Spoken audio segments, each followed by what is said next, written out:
팬데믹 이제 지난 시간 강의 5강 강의 내용 요약한 걸 잠깐 좀 떠올려 봅시다. 다 기억나시죠? 역사 발전 과정은 도구, 기술 이런 것들의 과정이었다. 발전 과정이었다. 기술의 진보, 도구 발전 이런 표현들. 제가 전에 한번 굉장히 중요한 말씀을 하나 드렸는데 되게 큰 말이라서 잊어먹지 말고 꼭 기억하시라고 그랬는데, 진화는 진보가 아니라 뭐라고 그랬죠? 다양성의 증가다. 이걸 꼭 염두에 둬야 되는 굉장히 중요한 말이라고 생각돼요. 다시 한번, 진화는 뭐가 아니다? 진보가 아니라 다양성의 증가이다. 그래서 우리가 이제 그런 관점에서 보면은, 옛날에는, 아주 오랜 옛날에는 왕이 혼자 다스렸죠. 그죠? 왕 혼자 절대 권력을 가지고 다스렸어요. 근데 지금 우리가 이제 오늘 들어갈 중세 고려가 되면 왕보다는 사회를 다스리는, 그러니까 고려 시스템을 다스리는 그 지배층이 귀족으로 확산됩니다. 그러다가 서양 같은 경우는 우리가 전에도 다 배웠지만 시민혁명이 일어나서 시민들한테 권력이 내려오죠. 그래요, 안 그래요? 그래서 점차 확산됩니다. 이것도 역시 다양성의 증거 아닌가요? 한 사람은 머리를 빌려서 나라를 다스리다가, 귀족들이라는 집단들의 머리를 빌리다가 이제 대중들의 머리를 빌려서 이렇게 점점 다양화됩니다.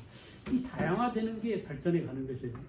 지금 우리나라 사회 모습도 점점 다양화되고 아주 다양성이 확보돼 가면서 서로가 다름을 인정하고 존중하고 남들에 대한 배려를 하고, 이런 것들이 결국 더 나아지는 진화돼 가는 사회가 아니냐 이렇게 볼 수 있는데, 여기서 말하는 기술의 진보는 석기, 청동기, 철기, 그래서 날이 있는 연못, 도구죠, 도구, 칼, 도끼, 창 이런 것들의 재료가 석기냐, 청동기냐, 철기냐 이런 데에 따라서 그 역사가 진보해왔다, 발전해왔다. 지금도 역시 철기 시대 연장에, 애들한테 이걸 잘 가르쳐주면 애들이 되게 귀를 솔깃해합니다. 그러니까 거의 애들이 지금은 컴퓨터 시대예요, 또는 뭐 텔레비전 시대예요 이렇게 얘기하는데, 오히려 날이 있는 연모다라는 이 개념을 잘 정리시켜주면, 아, 역사가 상당히 의미 있고 배울 만한 가치 있는 것이구나라고 그 아이들이 솔깃해할 수 있는 것이니까 잘 이것들 설명하고 설득할 수 있도록 해주시기 바랍니다. 기술을 지배하는 자들이 시대를 지배했다. 그죠? 항상 그래왔습니다. 철을 지배하는 자, 그 다음에 청동기를 지배했던 사람들, 이런 사람들이 시대의 지배자가 됐고, 고구려 백제 신라 삼국은 지리적 위치에 따라서 서로 다른 풍습과 제도 법률을 지니게 됐다. 제가 이거 몽테스키에를 팔아서 설명해 드렸죠. 상당히 설득력 있고, 이거 이제 우리가 환경 결정론 이렇게 얘기하는데, 되게 이제 우리나라 문화나 역사를 구성하는 3요소를 크게 시간, 인간, 그리고 공간 이렇게 얘기할 수 있는데, 이 공간에서 나온 게 바로 환경 결정론이에요. 환경 결정론. 그래서 공간을 중시하는, 되게 지리죠, 지리. 그쵸? 지리라는 학문에서 주로 이렇게 공간을 따지고, 그 환경이, 지리적인 환경이 우리 인간에게 어떻게 작용했느냐라는 것인데, 그런 측면에서 공간은 상당히 중요합니다. 공간을 시험에 잘 내는 게 부여예요. 부여, 고구려, 동해, 옥저, 사만. 이 초기 여러 나라.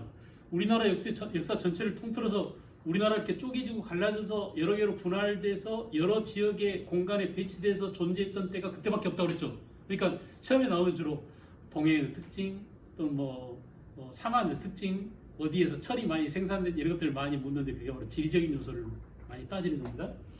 그 다음에 이 시간은 역사에서 가장 중요한 요소가 시간이라고 볼 수 있죠. 이런 것들은 우리가 철학적이라든지 이 역사라는 학문을 다루는 자세에 해당됩니다. 그래서 시간의 흐름 속에서 무엇이 변화했느냐가 중요해요. 변화했느냐. 세상에 존재하는 것 중에 변화하는 것이 하나도 없다, 변하지 않는 것이 하나도 없다라고 하는 게 바로 변증법이잖아요. 그죠? 해결의 변증법이 바로 그런 원리에서 설명되어지지 않습니까? 그래서 우리가 지금 방금 시대, 도구에 따라서 시대가 석기 시대, 청동기 시대, 철기 시대 이렇게 되면서 시간에 따라서 변화하고, 이 도구가 기술이 진보함에 따라서 인류 역사가 어떻게 발전했냐, 시간이란 결국 그런 의미다. 이 시간을 어떻게 나누냐 하는 게 바로 시대 구분이고, 시대 구분에서 역사가 시작해서 역사는 시대 구분으로 끝난다라는 유명한 말이 있습니다. 이렇게 우리는 시간을 자르는데 그 자르는 기준이 뭐냐? 변화입니다. 변화. 그래요, 안 그래요? 잘 생각해 보세요. 우리가 시대를 딱 잘라 고려다, 조선이다 이렇게 나누는 기준이 바로 뭐죠? 고려에 비해서 조선이 변화된 왕조도 바뀌었지만 사회 시스템이나 여러 가지 요소들이 문화적인 요소들이 달라졌기 때문에 고려, 조선 나눠서 구분해 보는. 만약 변화가 없다면 고려하고 조선 구분할 필요가 전혀 없겠죠. 그죠? 이렇게 시간은 변화를 중시한 반면 인간이라는 요소들은 되게 중요합니다. 인간들이 가만히 있지 않아요. 옮겨다닙니다. 이동해요. 그래서 청교도 혁명이 일어나서 청교도들이 어디로 건너갔죠? 메이플라워를 타고 미국으로 건너갑니다. 그래서 미국으로 수많은 사람들이 건너갑니다. 유럽에서 미국으로 가면은 미국이 침질한다라고 해서 뭐 아일랜드 사람도 건너고 이탈리아 사람도 건너고 그래서 미국은 어떻게 됩니까? 다양성이 확보됩니다. 다양성이 확보돼서 미국이 세계를 지배할 수 있게 된 거예요. 중국도 마찬가지로 지금 다양성이 많이 확보됐잖아요. 여러 제민족들이 결합됨으로써. 그래서 이 중국 파워가 결국은 다양성에서 나온다라는 관점에서 우리도 이제 우리 한국 사회도 전에는 이 인간 면에서 우리는 배다른 민족이야, 당군의 후손이야, 단일 민족이야라고 했는데 아니에요. 웃기지 마세요. 우리는 아주 오래 옛날부터 석탈해가 뭐 어디에서 바구니에서 이렇게 흘러와가지고 왕이 됐습니다. 이것도 전부 다 이민족의 그 유입 과정을 나타내는 것이죠. 그래 안 그래요? 예, 동의해 주세요. 동의. 다만 우기는 것이 아니라 또 단군이 나라를 세웠다고 했는데 단군이 나라를 세우기 이전에 한반도에 있었던 토착 세력들이 있었죠. 근데 어디선가 그 환웅족이 내려왔어요. 이런 과정들을 설명해 주는 게 바로 단군 이야기죠.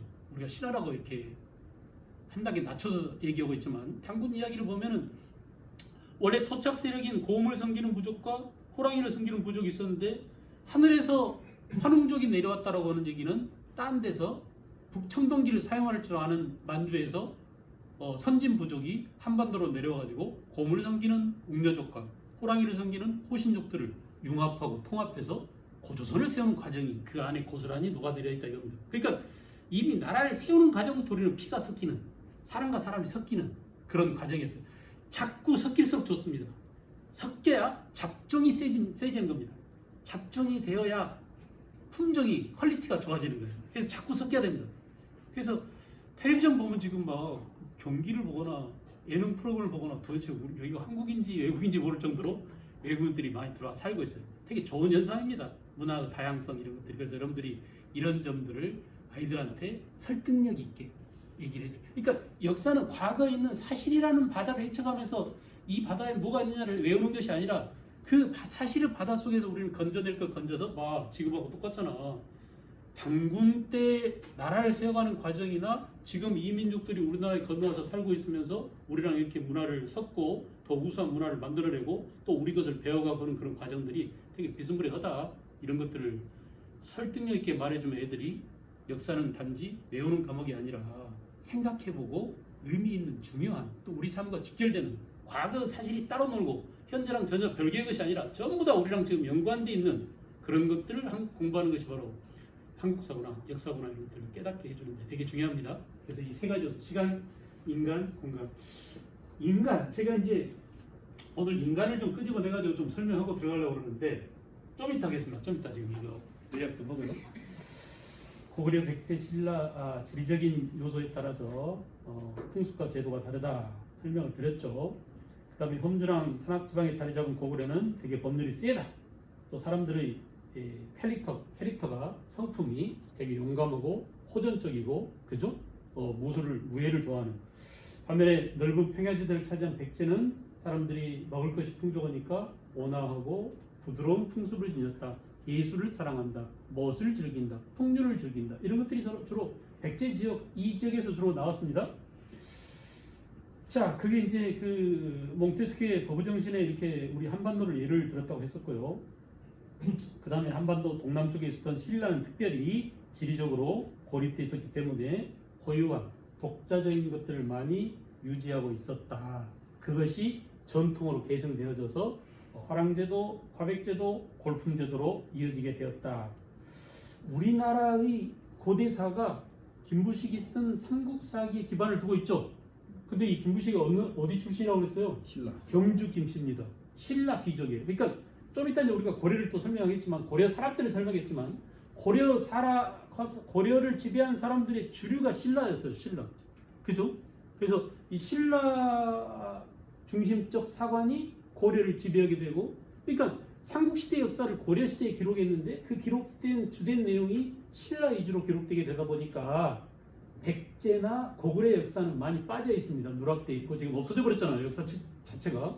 그죠? 신집 5권 또는 뭐 유기 100권 이런 책들이 지금 없습니다. 그래서 그 백제 고흥 박사가 썼던 백제 서기 이런 것들이 만약에 있다면 우리는 고구려나 백제나 그 과거 역사를 보다도 자세히 알 수 있을 텐데 지금 오로지 김부식의 삼국사기 그 다음에 야사로서는 삼국유사. 이련의 삼국유사 이렇게밖에 없기 때문에 거기에 근거해서 몇 조각 안 되는 퍼즐을 가지고 삼국시대라는 역사 전체를 상상하게 돼 있어요. 그죠? 그래서 이제 아마도 고구려에도 백제에도 신라와 비슷한 골품제도 같은 신분제도가 있었을 것이며 화백회의와 비슷한 회의제도는 실제로 있었죠. 고구려는 제가회의, 백제는 정상, 또 신라는 화백 이렇게 이런 교육제도랄지 또는 그 화백제도 이런 것들이 있었을 것입니다. 비슷했을 것이다. 아마도 기록으로 남아있지는 않지만 그 다음에 이제 고대국가 성립 과정에서 율령제도, 불교 수용 또는 영토 정복 사업 이런 고대국가 특징이 나타나는 것은 백제가 제일 빨랐다. 출발은 빠르다. 백제가. 왜냐? 역시 고구려에서 내려온 유이민 집단이 마한 지방의 토착 세력과 서로 융합하려다 보면은 갈등과 분쟁을 해결하기 위해서 일찍 중국의 앞선 율령을 받아들일 필요가 있었다. 그죠? 그래서 일찍 율령을 받아들이고 또 불교를 통해서 사상을 통일할 필요가 있었습니다. 그래서 침유왕 384년에 불교를 받아들이고 그 다음에 이제 고구려가 한강 유역을 누가 먼저 점령했느냐가 삼국시대 전성기 순서입니다. 백제가 한강 유역을 제일 먼저 차지하고 전성기를 제일 먼저 맞이했죠. 백제 전성기 때 왕이 누구라고 했어요? 4세기 근초왕이죠. 네, 고구려는 그 뒤에 백제 계로왕을 잡아 죽이고 장수왕 때 남하 정책을 추진해서 백제를 한강 유역에서 몰아냅니다. 그죠? 그때부터 백제는 기우기 시작합니다. 알겠어요? 그리고 고구려가 한강 유역을 차지한 이후에 광개토대왕, 장수왕 그리고 장수왕 손자 윤자명왕 때 최대 영토를 차지하더라. 그리고 이제 신라가 진왕 때 한강 유역을 백제를 대신하고 한강 유역을 차지함으로써 신라가 전성기를 맞이하고 이 진왕 때 통일을 위한 토대가 거의 갖춰진다고 했어요. 그래서 진왕 이후에 한국을 통일하게 된다. 문왕 때 한국을 통일하게 됩니다. 지난번에 나눠드렸던 그 프린트 가운데 고대의 발전 프린트 한번 꺼내보세요. 거기에 통일신라 발해의 내용이 있습니다. 통일신라 발해의 내용 7페이지 이거 7페이지 찾으셨어요? 예. 그래서 그 통일신라는 신라가 이제 우리가 신라 역사만을 놓고 보면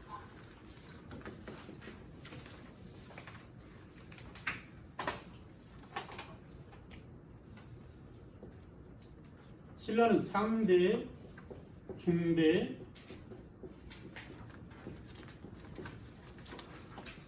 하대 이렇게 나눌 수 있죠. 그죠? 신라 상대는 저 멀리 고유왕명을 쓰던 박역거세 때부터 언제까지를 신라 상대라고 하느냐? 신라의 진골 마지막 임금이 누구였어요?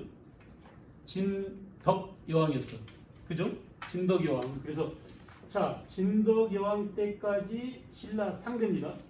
그래서 이때는 고유왕명 시대였고 고유왕명 기억나시죠? 박일것의 거서관, 남해 차차웅, 유리 이사금, 내물 마립간 이렇게 왕을 쓰던 시대에서 드디어 이제 지중왕 때 왕이라는 그 중국식 왕명을 쓰게 되고 그 이후로 주로 이때는 그 누가 왕위를 독점했어요? 내물계 김할지 후손들이 왕위를 독점했죠. 그래서 아버지는 김씨, 김할지 후손들, 어머니는 곽역거세계 왕족인 어머니 이렇게 해서 결혼을 해야 됩니다. 반드시 꼭 그렇게 결혼을 해야 돼요. 그래서 어머니도 왕족, 아버지도 왕족인 사람들이 바로 누구였어요? 성골 출신이었어요. 성골 출신이 대가 끊긴 게 어느 왕 때? 진덕의 왕 때. 그래서 이때 화백회를 열어가지고 자 이렇게 됐으니 우리가 누구를 왕위로 추대할 것이냐 해서 무열계 김씨 김춘추를 왕위에 올립니다. 아시겠죠? 그래서 이때부터 누가요? 무열왕이 태종 무열왕이 김춘추가 왕위에 올립니다. 이렇게 계속 무열계 김씨가 왕위를 이어나가다가 언제까지? 해공왕 때까지. 해공왕이 피살되고 김양상 선덕왕이죠. 선덕 여왕이 있고 이 사람은 남자예요. 선덕왕 김양상 때부터 다시 내물계가 왕위를 차지합니다. 이렇게 해서 선덕왕 이후부터 마지막 임금이 누구죠? 경순왕이에요. 경순왕 때까지. 이렇게 해서 신라 역사는 상대, 중대, 하대로 나누는데 이 신라 상대, 중대, 하대를 나누는 기준이 뭐냐? 왕의 계통에 따라서, 왕통에 따라서 나누는 거죠. 그죠? 그래서 다시 정리합니다. 내물계 성골 출신이 왕위를 계승할 때를 신라 상대. 아시겠죠? 이때 남자는 누구라고요? 남자는 김씨, 박씨. 예, 여자족은 박씨. 반드시 이렇게 해서 여기서 난 아이가 또 왕이 되고, 그럼 김씨죠. 그럼 또 부인은 누구를 맞이해야 돼? 박씨를 맞이해야 돼. 이렇게 해서 또 이게 바로 뭐죠? 순혈주의입니다. 순수한 왕족의 피를 유지하겠다라고는 골품제도의 순성을 유지하겠다는 그런 것이에요. 그래서 이게 내물계 성골이라는 게 이런 의미가 있습니다. 근데 이게 이제 대가 끝났어요. 언제? 진덕왕 때. 아이가 없습니다. 그래서 해공왕이 무열왕이 김춘추가 왕위에 오르게 되고 계속 무열계가 왕위에 올라와서 무열왕 김춘추의 아들이 누구였죠? 문왕이죠. 그죠? 문왕 아들이 누구였죠? 너무 깊이 들어가지 말까요? 신문왕이에요. 다 아는 분들입니다. 여러분들이. 되게 쉬운 거잖아요. 우리가 신라 삼국통일의 기반을 닦은 사람은 무열왕이고 실제로 삼국통일을 이룬 사람은 누구고? 문무왕이고. 그래서 우리가 동해바다 앞에 가면 가문사라는 절이 있고 그 앞에 문무왕이 세웠다고 하는 가문사 절은 없어졌고 뭐가 남아있어요? 탑이 남아있어요. 혹시 가보셨어요? 대단합니다. 가문사 탑 보면은 가문사 탑하고 백제 정림사에 있는 정림사 5층 탑하고 비교하면 완전히 남자와 여자를 보는 것 같아요. 백제 정림사 5층 탑은 아주 부드러운 여성이 아주 아리따운 여성이 날렵한 궁중옷 있잖아요. 이렇게 활옷까지 이렇게 착착 뻗어있는 거 이걸 입고 멋을 뽐내며 날아갈 듯 서 있는 그런 모습인데 문망 문망을 기리는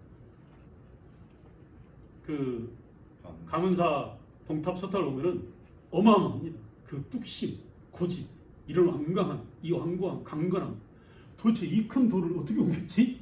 라고 그냥 돌만 보고도 압도를 당하는 그런 느낌의 유약감이 있는 그런 탑이에요. 그러니까 절 자체는 다 뭐 오랜 전란이나 이런 것들 통해서 없어졌지만 그 큰 돌은 없앨 수가 없잖아요. 아직도 서 있는 겁니다. 그 강고함이 삼국통일의 위협을 달성한 문무왕의 힘과 파워를 보여주고 있는 거라고 생각해요. 알겠죠?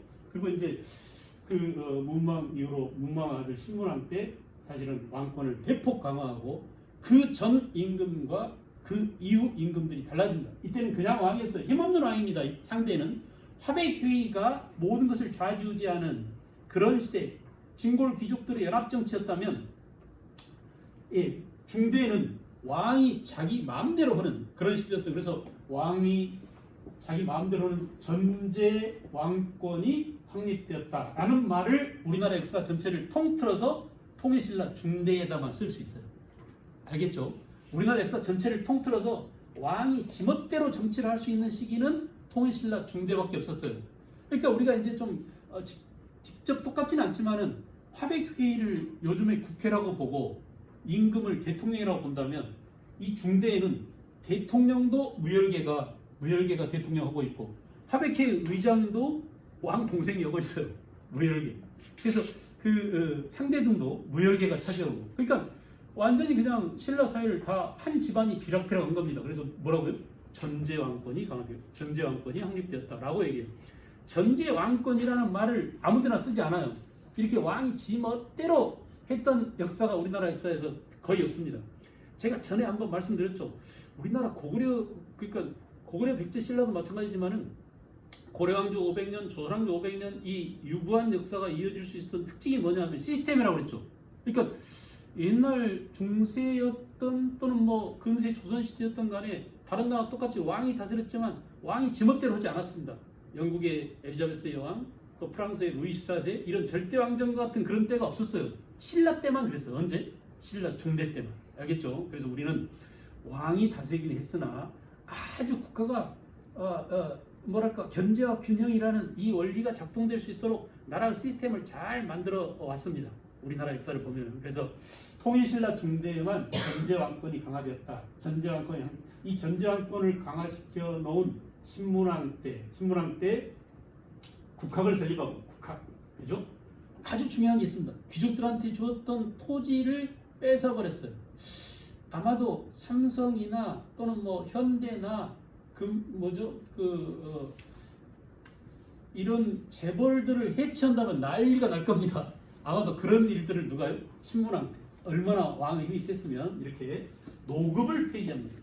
귀족들한테 주었던 귀족들의 재산을 다 뺏어버린 셈이랑 마찬가지죠. 노급을 폐지하고 그리고 나한테 충성한 신하에게만 뭘 지급했어요?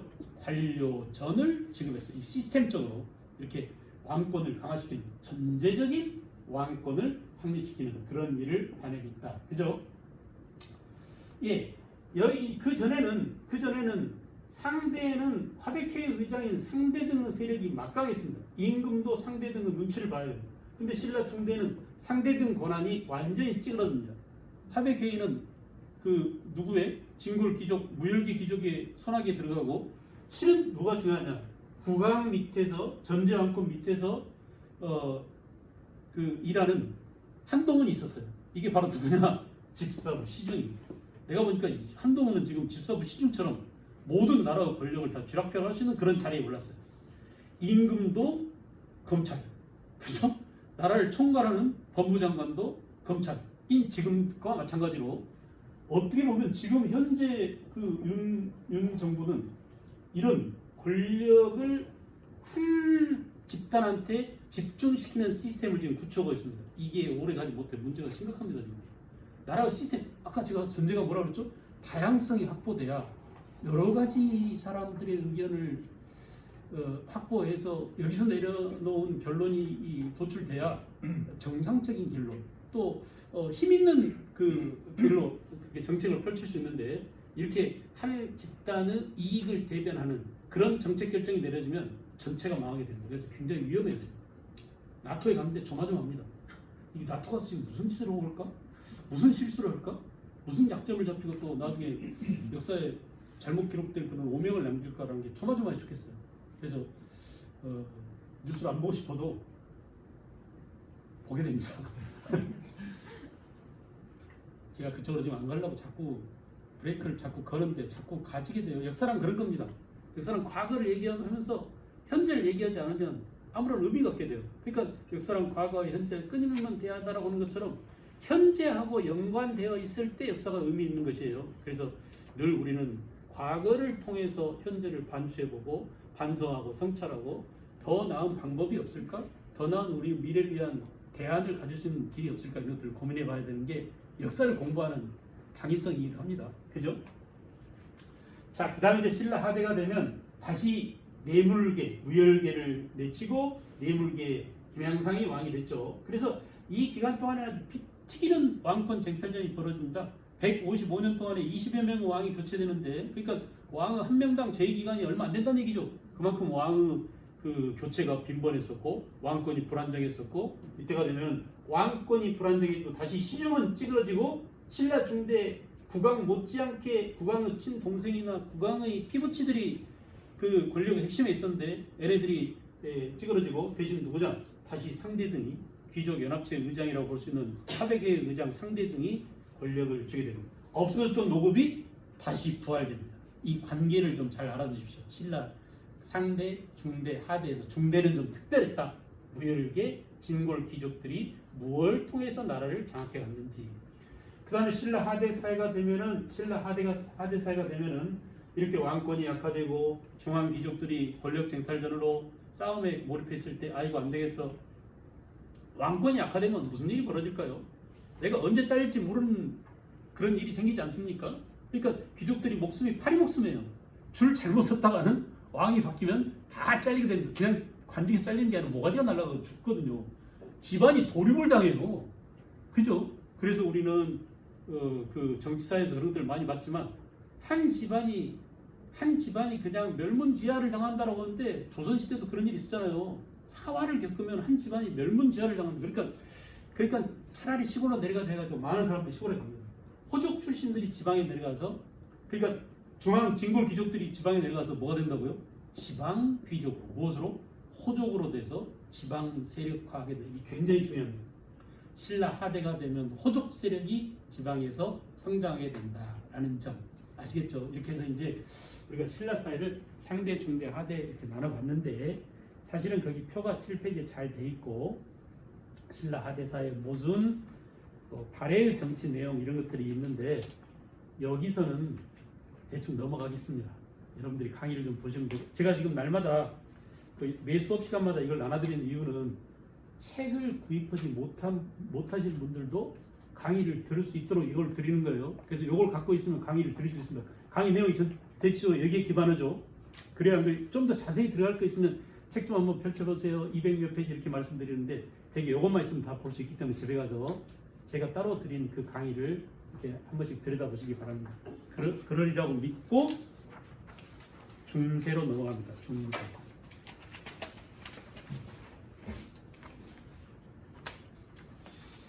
자, 중세 넘어가기 전에 아까 이제 인간 얘기들을 좀, 신라를 지배했던 사람들 얘기를 조금 살펴볼까 합니다. 그러니까 제가 지금 이렇게 끌고 들어가는 이유는 뭐냐면 너무나 막연해요. 진골귀족, 그럼 뭐 무트품 이렇게 말하면 좀 막연한데,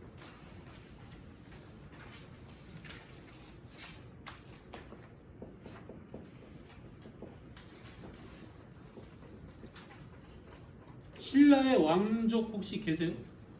여기 경주 김씨,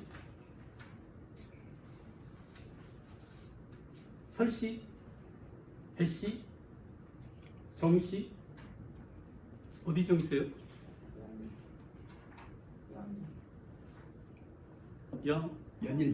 연일, 또 배씨, 설씨, 손씨, 어디 손씨? 밀양. 신라에서 이어져 온 거 아시죠? 몰라요? 손씨, 배씨, 정씨, 손씨, 배씨, 정씨, 또 사로 육촌의 촌주 출신들이 있습니다. 이씨, 경주 이씨. 경주 이씨 손 들어보세요. 없어요? 신분이 왜 이렇게 좀 다 비참하게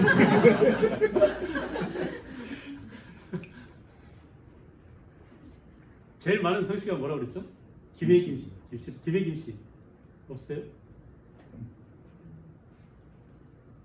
밀양박 씨. 없죠? 두 번째 서열입니다. 숫자 쪽수로 말할 때 그 다음에 박씨예요. 김이박순입니다. 이 씨 중에는 전주 씨가 제일 많은데 이 전주 이 씨는 그 경주 이 씨에서 분화됐다는 설도 있고 또 중국에서 넘어왔다는 설도 있고 그래요. 하여간 굉장히 번식력이 왕성합니다. 그러니까 김이 박이 번식력이 왕성한 이유는 뭘까요? 번식력 이렇게 말하면 좀 너무 생물학적인가요? 그럴 수밖에 없겠죠. 있는 놈들이니까 결국은 첩도 많이 얻고 새끼들 많이 낳고 이런 일들을 하다 보니까 숫자가 쪽수가 많아요 우리나라에. 그래서 제가 지금 신라 왕족 다 적어볼까요? 박역거세가 제일 세죠. 박역거세 건국자니까 박씨. 그럼 석탈의 그 석씨 집안도 8명 왕을 배출했으니까 왕족입니다.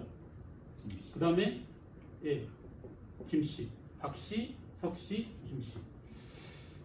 자, 이 김씨는 이제 되게 또 분화됩니다. 김할지의 김씨 이외에도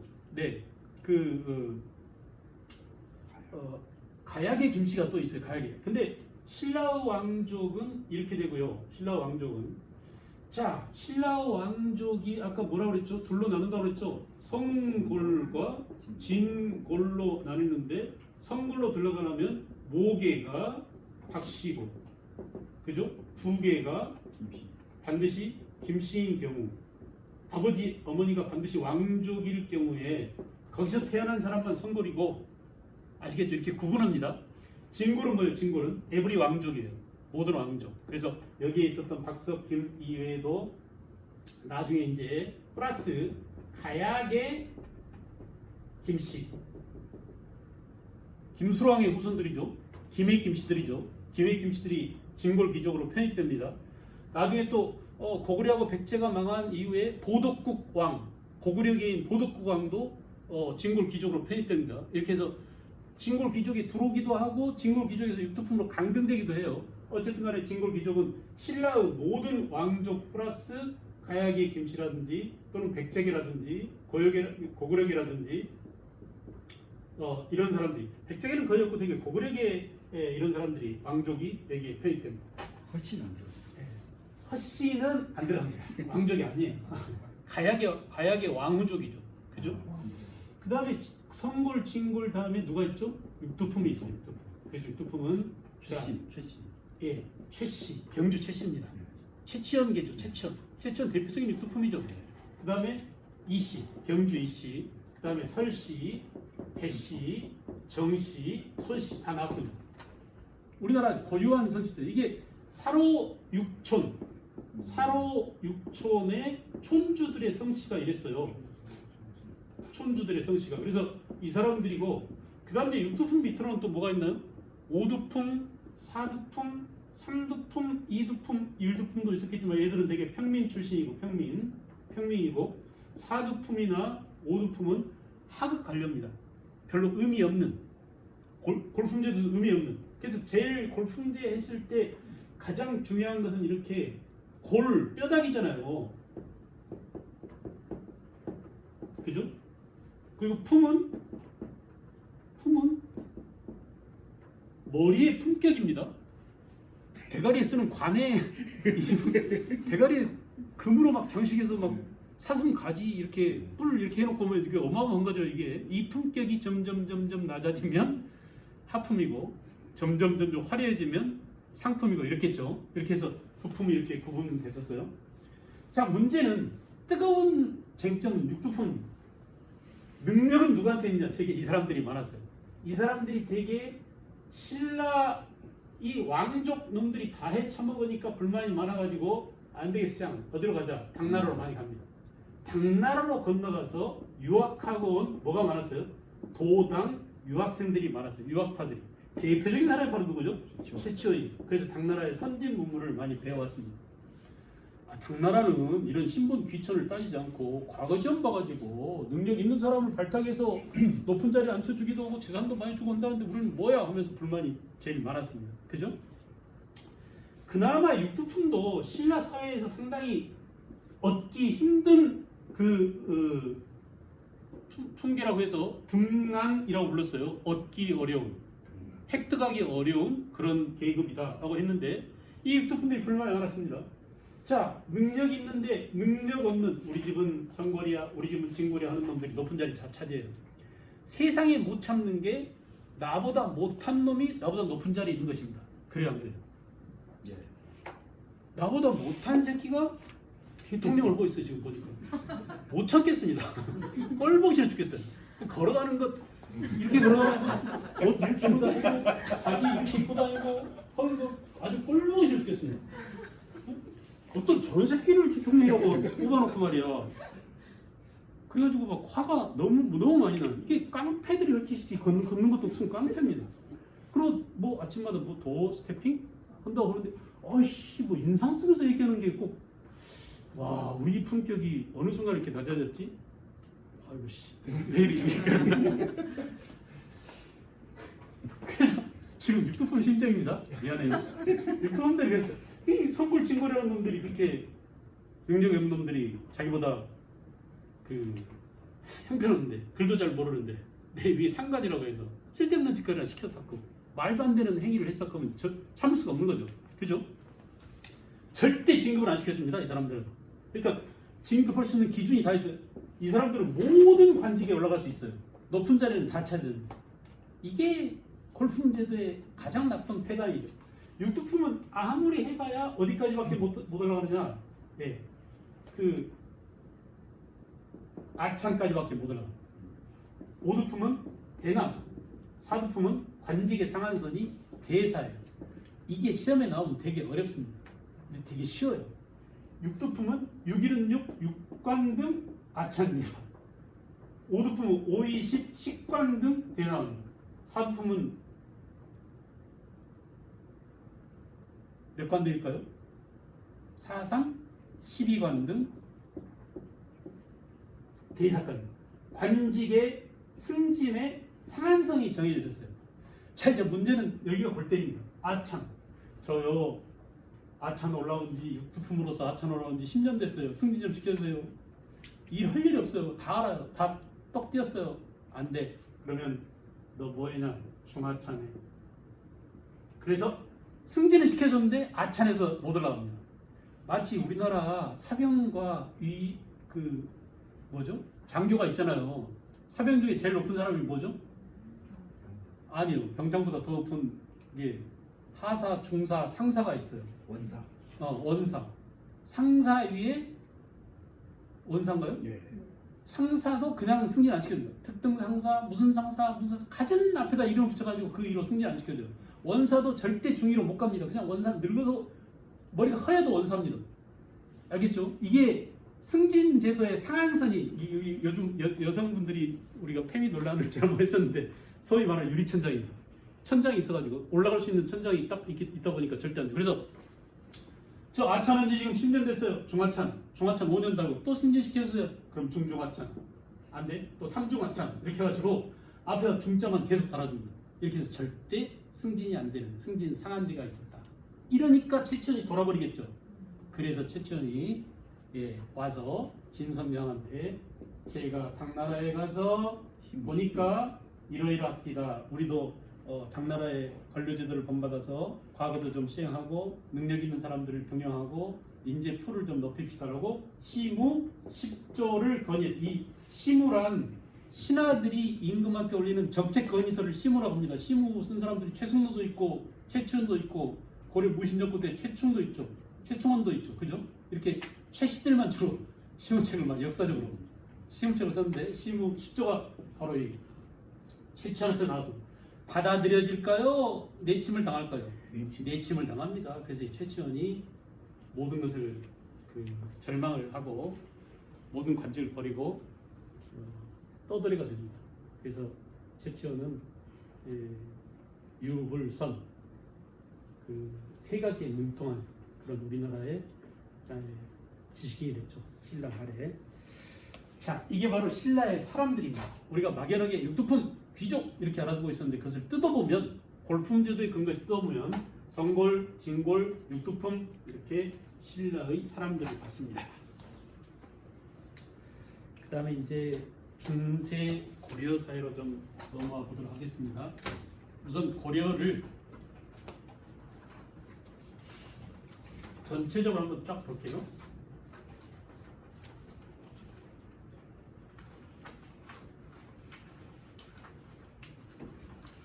한번 벌려놓고 좀 쉬었다가 이제 또 세부적으로 좀 들어가도록 하겠습니다.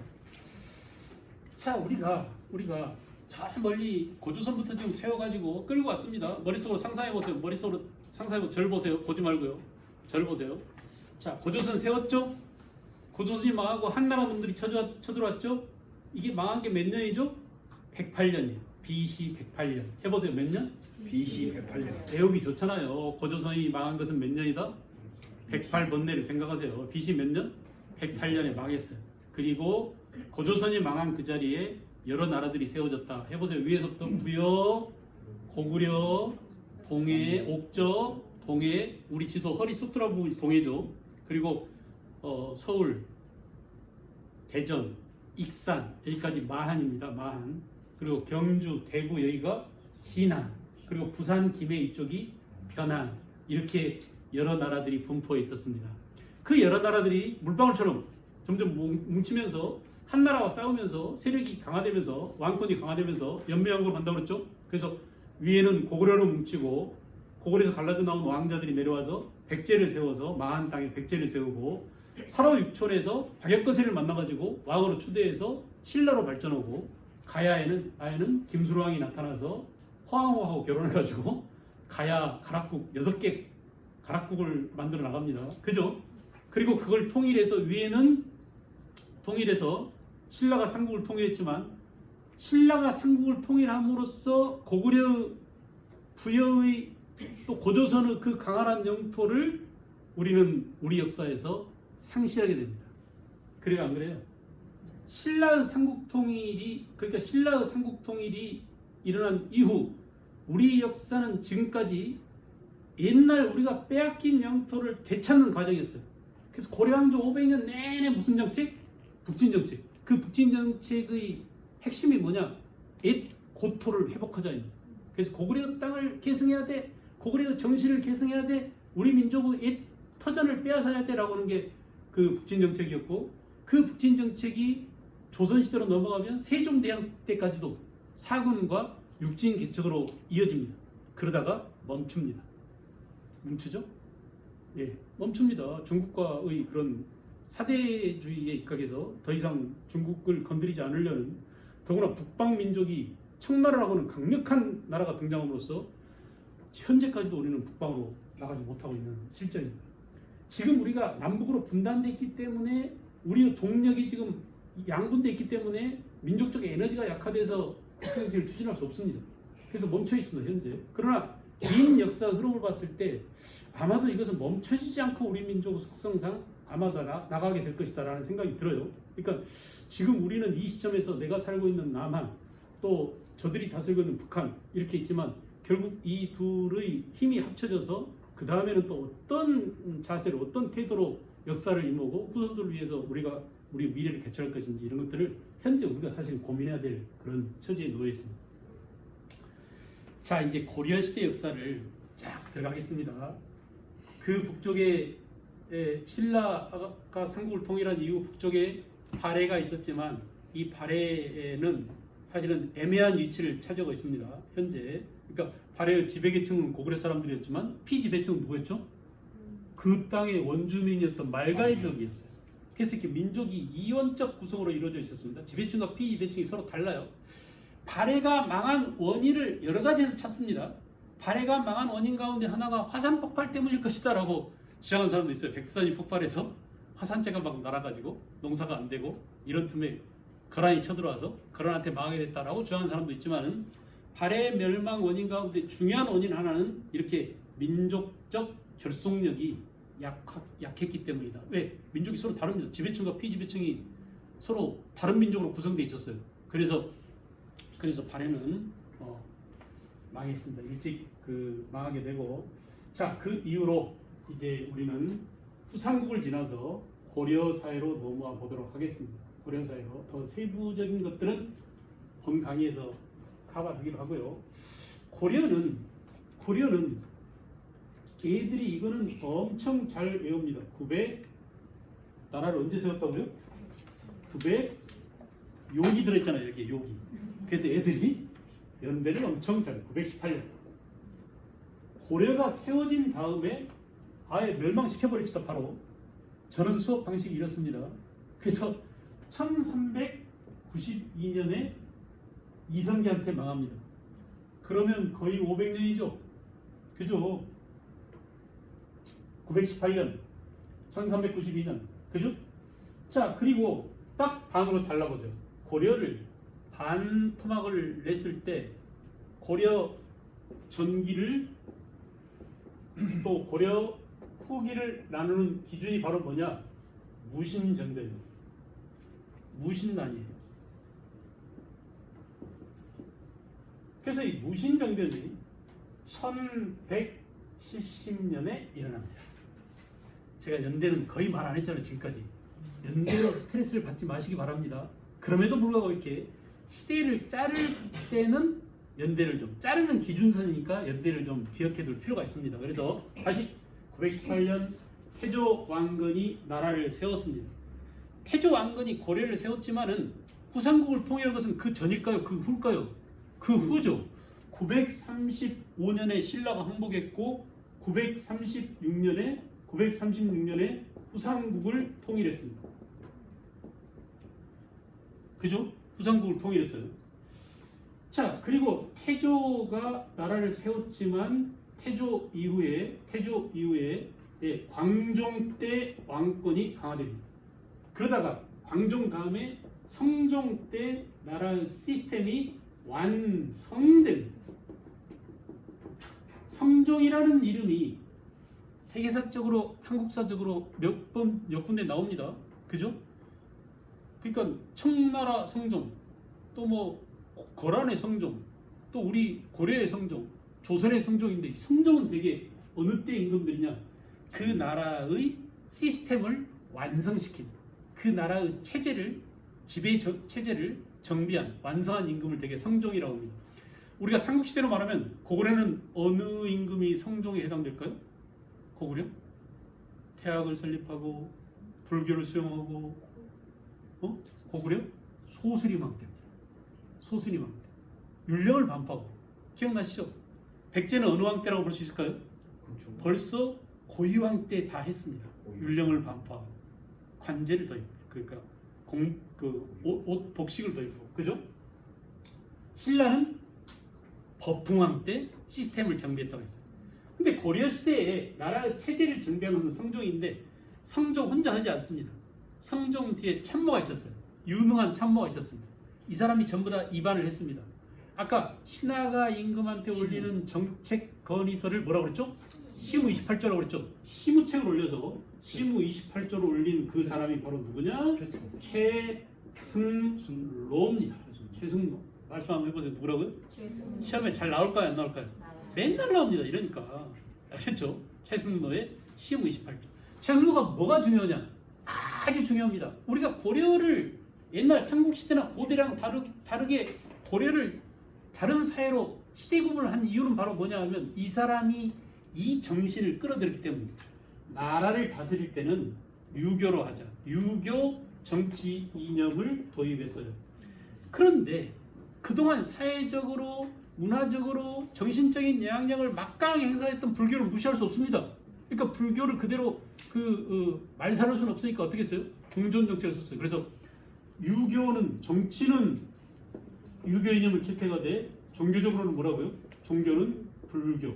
그래서 유교와 불교를 공존하게 만들었습니다. 고려. 특히 이제 유교 이념을 강하게 해서 과거 제도를 정비하고 그죠? 또 그 학교 제도를 정비하고 아주 그 중요한 정책을 시무 28조에서 다 밝혔어요. 전부 받아들입니다. 임금이 나라를 잘 다스리려면 올바른 신하들의 올바른 정책을 잘 받아들이는 게 중요합니다. 올바른 정책인지 아닌지 판단할 수 있는 판단력이 있어야 되는데 그래서 임금은 머리가 좀 있어야 합니다. 또 걱정이에요. 또 걱정입니다. 머리가 너무 없어요. 맨날 술만 처먹어가지고 술도 그냥 처먹은 게 아니야. 신발에다 술 막 양주 따라가지고 구두에다 술 따라가지고 그거 처먹었어요. 짬뽕으로. 그러니 머리가 제대로 돌아가겠습니까 지금? 그러니까 맨날 술 생각만 나고 그래서 문제입니다. 자꾸 이렇게 하는 것도 아마 술 때문이 아닌가라는 생각이 들어요. 그런 정도로 고민이 됩니다. 이렇게 예, 성종 때 여기까지 체제가 완성된 이때를 고려 다시 쪼개요. 초기라고 합니다. 초기. 이렇게 알려주잖아요. 애들이 시스템적으로 접근하면 되게 좋아합니다. 뭔가 짜임새가 있잖아. 애들한테 알려줄 때 그냥 다 외워 이렇게 하지 말고 야 통째로 보자. 생선이 한 마리 있어. 너 어떻게 나눌래? 반으로 나눠야죠. 반토막. 그다음 대가리는 어떻게 정리할래? 대가리는 태조, 그다음에 광종, 성종 때 이거 대가리란다. 대가리 볼까? 이렇게 해서 정리를 해주면 됩니다. 성종. 그다음에 고려 체제가 완성되고 전성기를 구가합니다. 이 전성기 때 문화가 융성하고 문화가 발전할 때 임금이 문종입니다. 그죠? 조선도 마찬가지예요. 조선도 세종 때에 가장 문화를 잘 창달하고 완성하고 많이 만들어 놓고 이 만들어 놓은 것을 활짝 꼽힌 사람이 사실은 세종 임금의 아들 문종태입니다. 문종이 대단한 일을 했어요. 그리고 그 다음에 누구예요?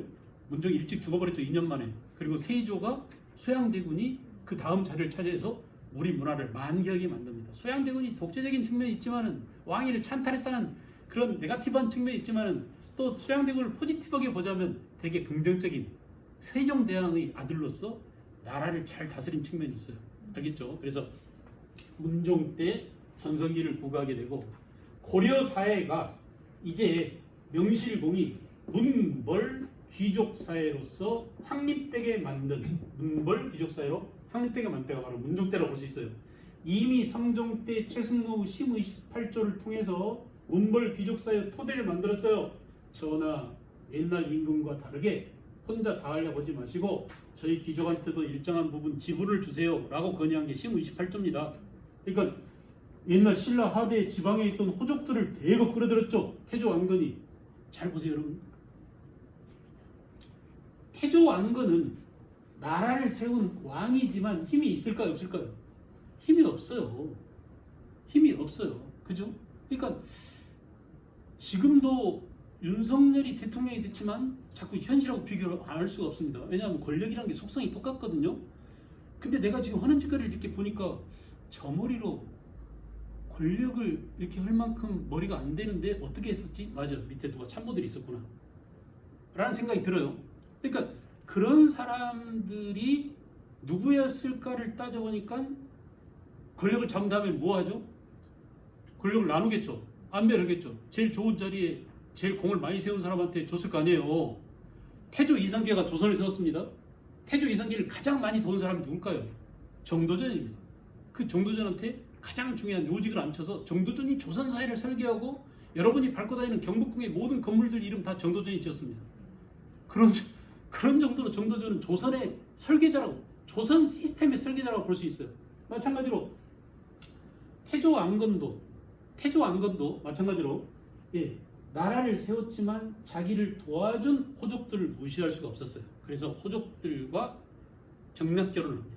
호족을 끌어들이기 위해서. 그래서 결혼을 무려 28번인가 하도 많아가지고 현재 우리나라에서는 유통이 8번인가 결혼해가지고 많다고 그러는데 태조 왕건한테 비하면 잽이 안 됩니다. 그래서 28번인가 호족들하고 결혼하고 왕비만 해도 그렇게 많으니까 이거 한 명 데리고 살기도 힘든데 데리고 사는 사람들 입장에 한번 생각해 보세요. 보통 골치 아픈 게 아니다 이거. 처갓집 일들을 조정한다는 게 그런 속에서 살았습니다. 그러니까 우리가 호족은 곧 외척이었고 외척의 입김, 호족의 입김이 셌었는데 그 호족들을 또 어떻게 했느냐 제어하고 컨트롤하기 위해서 그때 권력자인 광종이 쓴 게 바로 뭐냐? 과거제도입니다. 이 자식들은 외갓집, 피부치들, 외척들이죠. 또 옛날에 할아버지를 도왔다고 큰소리치는 놈들, 나대는 놈들을 제어하기 위해서는 실력 있는 사람을 뽑아야 돼. 후주에서 온 쌍기라는 사람의 건의를 받아들여가지고 과거제도를 처음 도입했어요. 그 전에 없던 최치원이 그렇게 하자고 했던 그 과거제도를 비로소 도입. 그런 의미가 있습니다. 그래서 과거제도가 도입돼서 결국은 왕권을 강화시키는데 이용해 먹었습니다. 내 말 잘 듣는 신하들, 왕한테 월급 받으니까 왕을 위해서 충성을 다해야 돼 라는 사람들을 끌었음으로써 왕권을 대폭 강화시키고 또 이들이 갖고 있던 노비들 다 해방시켜줘 버렸습니다. 이거 뭐라고 배웠죠? 노비 안건법. 이렇게 시스템적으로 왕권을 강화시킬 수 있는 제도를 장치를 마련했습니다. 언제? 광종. 자, 결국은 태조 때부터 성종 때까지 이 과정은 왕권과 귀족, 호족들 간의 싸움의 과정이었다면 이걸 중재시킨 사람이 바로 누구예요? 최승로입니다.